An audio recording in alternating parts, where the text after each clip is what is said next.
அன்பானவர்களே, அன்பு வணக்கங்கள். இறந்தவரை நினைத்து அழுது கொண்டே இருந்தால் அவருடைய ஆன்மாவானது சாந்தி அடையவே அடையாது. இறந்தவருக்காக நாம் செய்கின்ற பரிகாரங்கள், சடங்குகள், இவை எல்லாமே அவருடைய ஆன்மா சாந்தி அடைய வேண்டும் என்பதற்காக தான் செய்யறோம்.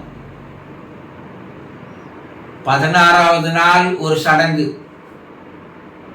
மாதம் மாதம் அமாவாசை அன்னைக்கு ஒரு சடங்கு, நினைவு நாள் அன்னைக்கு ஒரு சடங்கு, இப்படி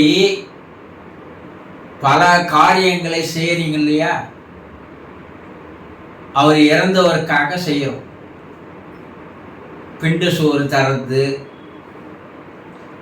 வேற சில சடங்குகள் செய்யறது, எள்ளும் தண்ணியும் வைக்கிறது, இப்படி சடங்குகளை செய்யறோம் இல்லையா? சில அமாவாசை அன்று அவருக்கு நாம் ஆற்றோரங்களில் சென்று சில சடங்குகளை செய்யறோம். இவையெல்லாம் எதுக்கு? அவருடைய ஆன்மா சாந்தி அடைய வேண்டும் என்பதற்காக செய்கின்ற சடங்குகள் தான். அவர் ஆன்மா சாந்தி அடையலன்னா அவர் மறுபிறப்பிற்கு போக மாட்டார். அந்த ஆய்வு உலகிலேயே ஆன்மா சாந்தி அடையாமல் அலைந்து திரிந்து கொண்டிருப்பார். பல்வேறு துன்பங்களை, கஷ்டங்களை, வேதனைகளை அனுபவித்துக் கொண்டிருப்பார். அப்போ அதே நேரத்தில் இந்த சடங்குகள் நீங்க செய்றீங்க பாரு, அந்த சடங்குகள் எல்லாம் இப்போது ஒரு முழுமையான பலனை தருவதில்லை. ஏன்னா உள்ளார்த்தமா உண்மையான மனசாட்சியோடு செய்வதில்லை. ஏதோ கடமையே என்று இறந்தவருடைய பிள்ளைகள் அதை செய்கிறார்கள். சரி, அப்படி உண்மையான மனசாட்சியோடு செய்கின்ற பிள்ளைகள் அதை செய்கிற புரோகிதர்கள் இருக்கிறாங்க பாரு, அவர்களுக்கு முழுமையான விஷயங்கள் தெரிவதில்லை. எல்லாமே என்ன ஆகி போச்சு இந்த காலத்துல பாத்தீங்கன்னா, இந்த ஆலி அமாவாசை மற்ற அமாவாசைகள் ஆற்றங்கரை ஓரம் போய் பார்த்தீங்கன்னா ஜெய ஜெய ஜெய ஜெயன்னு ஜனம் இருக்கும். எல்லாரும் அதை செய்யறதுக்காக வருவாங்க, சடங்கை செய்யறதுக்காக வருவாங்க. அதே வரிசையா புரோகிதர்கள் உட்கார்ந்து இருப்பான். அவர்கள் ஏதோ ஒன்று அவசரமா அவர்களை கூப்பிட்டு ஏதோ ஒன்று செய்த, சரி இதை எடுத்து போய் தண்ணியில் கச்சிருங்க போங்க. புரோகிதர்கள் உண்மையான விசுவாசத்தோடு அந்த ஆன்மா சாந்தி அடைவதற்கு உண்டான செயலை செய்வதில்லை. அதை செய்ய வேண்டியவங்க யாரு? இறந்தவர்களுடைய குடும்பத்தார், இறந்தவர்களுடைய வாரிசு, பிள்ளை தான் செய்யணும். இடையில ஒரு தரகரை வச்சு செய்வதை அந்த ஆன்மா கூட ஏற்றுக்கொள்வதில்லை.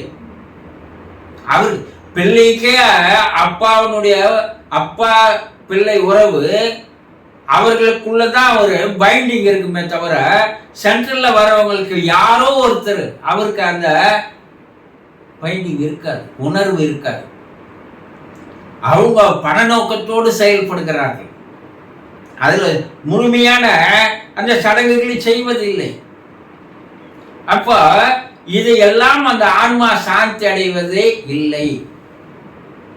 இது ஆவி உலக ஆராய்ச்சியில தெளிவா தெரியுது. என்னுடைய பிள்ளை செய்ய வேண்டியதை போய் யாரோ ஒருத்தர் செய்தா நான் எப்படி அந்த சடங்குகளை நான் ஏற்றுக்கொள்வேன் என்று அந்த ஆன்மாக்கள் கூறுகிறது. சரி, அப்போ பிள்ளைகள் போய் செய்வாங்களா? பிள்ளைகள் சடங்குகள் செய்ய வேண்டியதில்லை, பிரார்த்தனைகள் செய்தா போதும் தான் ஆவி உலகில் இருக்கின்ற ஆன்மாக்கள் வேண்டுகிறது. பிரார்த்தனை செய்யுங்க போதும். அந்த குடும்பத்தில் இருக்கிறவங்க யாரா இருந்தாலும் பிரார்த்தனை செய்யுங்க, இங்க நான் நல்லபடியா இருக்கணும், எந்த விதமான கஷ்டத்துல இருக்கக்கூடாது, வேதனையில் இருக்கக்கூடாது, நான் தண்டனைகளை அனுபவிச்சுட்டு இருக்கக்கூடாது, இருண்ட உலகில் நரகத்தில் நான் இருக்கக்கூடாது, எனக்கு விடிவு தர வேண்டும் என்று இறைவனிடம் அந்த குடும்ப உறுப்பினர்கள் நாள்தோறும் 2 வேளை பிரார்த்தனை செய்து வந்தாலே அது 100,000 மடங்கு சடங்கு செய்வதை விட இந்த பிரார்த்தனை முழுமையான பலன் தரக்கூடியது என்று ஆராய்ச்சிகளில் கண்டுபிடிக்கப்பட்டு இருக்கிறது. இப்ப இறந்தவரை நினைத்து, அவர் இறந்துட்டார், 3 மாசம் ஆயிடுச்சு இல்ல, 6 மாசம் ஆயிடுச்சு இல்ல, 1 வருஷம் ஆயிடுச்சு, நினைவு நாளும் போயிடுச்சு. ஆனா அவரை நினைச்சு நினைச்சு எப்பவுமே அழுதுகினே இருக்கிறாங்க ஒரு சிலர், இல்லையா? என் மேல அவ்வளவு அன்பா இருந்தாருங்க, அவ்வளவு பாசமா இருந்தாரு, அவர் இல்லாத என்னால வாழ முடியல, இந்த வாழ்க்கை எனக்கு வெறுத்து போய்விட்டது, நான் அவரோட போய் சேரணும்னு ஆசைப்படுறேன். இப்படி பல பேர் சொல்றீங்க. யார் யார் விதி எப்போது முடியுமோ அப்போது அங்க போய் தான் ஆகணும். யாரும் ஒன்னா சேர்ந்து வரல, யாரும் ஒன்னா சேர்ந்து போக போறதும் இல்லை. தனியா வந்தோம், தனியா போறோம். இறந்து போனவருடைய குடும்ப உறுப்பினர்கள் என்ன மனோபாவத்தில் இருக்கிறீர்களோ அந்த மனோபாவத்தினுடைய அதே தொடர்பு தான் அங்கேயும் அவர் இருப்பார். இங்க நீங்க பிரார்த்தனை செய்து அவரிடையே நேரடியா பேசுற மாதிரி பிரார்த்தனை செய்து நீங்க கவலைப்படவானா, கஷ்டப்படவானா, துன்பப்படவானா, வேதனையில் இருக்கவானா, நீங்க எங்களை நினைச்சு எந்த விதமான ஆதங்கத்தில் இருக்கவானா, நீங்கள் உங்களை மனசை சாந்திப்படுத்திங்க, மனதை அமைதிப்படுத்துங்க, மன சமாதானம் ஆகட்டும், மனம் வலிமை பெறட்டும், நீங்கள் அடுத்த பிறப்பை நோக்கி செல்லுங்கள் என்று கூறி வந்தால் பிரார்த்தனையில அவருடைய மனமும் சமாதானம் அடைகிறது, அவர் மனம் ஆன்மா சாந்தி அடைகிறது, அவர் அடுத்த பிறப்பை நோக்கி செல்கிறார். இந்த குடும்ப உறுப்பினர்கள், கணவன் இறந்து போயிருக்கலாம், மனைவி இங்க அழுது கொண்டிருந்தால் இந்த அழுகையினுடைய துக்கம், வேதனை அவரை போய் தாக்குகிறது. நம்ம குடும்ப உறுப்பினர்கள் எந்த மனநிலையில் இருக்கிறார்களோ அந்த மனநிலையினுடைய ஃப்ரீக்குவென்சி, அலைவரிசையானது வேதனையா இருந்தா வேதனை, துன்பப்பட்டு இருந்தா துன்பம், கஷ்டத்தில் இருந்தா கஷ்டம், கண்ணீர் விட்டு கொண்டிருந்தா அவரும் கண்ணீர் விடுகிறார், எதுவும் மாறாது. அப்போ அவரை நினைத்து நினைத்து அழுது கொண்டே இருந்தால், இப்ப அவரை நீங்க என்ன பண்றீங்க, அவரை பிரிஞ்சிட்டாருன்னு நீங்க அழுகுறீங்க. ஆனா அவருக்கு மன அமைதியோ மன சாந்தியோ ஆன்ம சாந்தியோ கிடைக்காமல் நீங்கள் தடை போடுகிறீர்கள் என்பதை புரிந்து கொள்ளுங்கள். அவருக்கு துன்பத்தை தான் தரீங்க, அவருக்கு வேதனையை தான் அதிகரிக்க செய்யறீங்க. அப்ப என்ன செய்யணும், நீங்கள் முதலில் ஒரு மன அமைதியை பெற வேண்டும், மன ஆறுதல் அடைய வேண்டும். முடியாதுதான், ஆனா வேறு வழி கிடையாது. எத்தனை காலத்துக்கு அதே போல இருப்பீங்க? போனவர் தான். அவர் அடுத்த பிறப்பை நோக்கி போவதற்கு உங்கள் கையில் தான் அந்த வழி இருக்கிறது. அவரை நீங்க சிறை வைத்துக் கொண்டே இருந்தால் அவர் எங்கிருந்து வெளியே போக முடியும் சொல்லுங்க?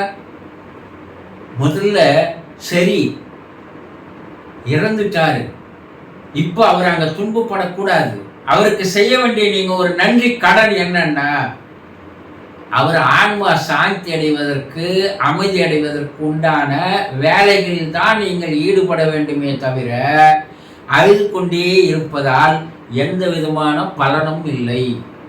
அதே நேரத்தில் அவரை நீங்கள் துன்பத்தில் வைக்கிறீர்கள், வேதனையில் வைக்கிறீர்கள், அவர் ஆன்மா சாந்தி அடையாது.